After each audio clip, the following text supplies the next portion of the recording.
এখনো তাদের ক্যান্ডিডেট ঘোষণা দেওয়ার পরে বারবার বসতেছে যে মারামারি করো না আল্লাহর রাস্তায়, নির্বাচনের বৈতরণী পার হয়ে এরপরে যা করার করো, তখন তো নিজেদের মতো করে সব এদিক ওদিক করে নিতে পারো, কিন্তু এর আগে কিছু করো না। কিন্তু এরা শুনবে না, কারণ এটা ক্ষমতা লোভী একটা জাতি। ক্ষমতাই যদি না পায় তো দল কি করবে? তারা দেশের জন্য কিছু করে না। এই যে 166 জনকে তারা হত্যা করলো, তার ভিতরে পাথর মেরে প্রকাশ্য দিবালোকে আইয়ামে জাহেলিয়াতের মতো মানুষকে হত্যা করলো। 67 জনকে ধর্ষণ করেছে, যেটা পত্রিকায় আসছে, আর পত্রিকায় আসে না এরকম অসংখ্য ঘটনা আছে, এগুলোর হিসাব আমার কাছে নাই।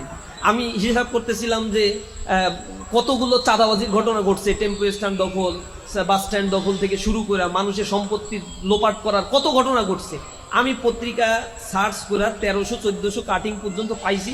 এরপরে আমার আসলে আর ধৈর্য কুলাই নাই যে এগুলা নিয়ে আর আমি একটু দেখি, কারণ এত বেশি অকারেন্স ঘটনা ঘটছে একেবারে রুট লেভেল পর্যন্ত। মানুষ কিন্তু এখন অতিষ্ঠ হয়ে আছে, ভয়ে কথা বলছে না।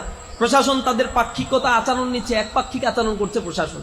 প্রশাসনের দৃষ্টিভঙ্গি হচ্ছে 2 দিন পরে ক্ষমতা চেঞ্জ হয়ে গেলে এরা ক্ষমতায় আসবে, আর তখন আমার আর চাকরি থাকবে না। ওই ভয়ে তারা এখন তাদের ব্যাপারে স্টেপ নিচ্ছে না। কিন্তু আমরা বারবার প্রশাসনকে বলছি যে আগের দিন নাই।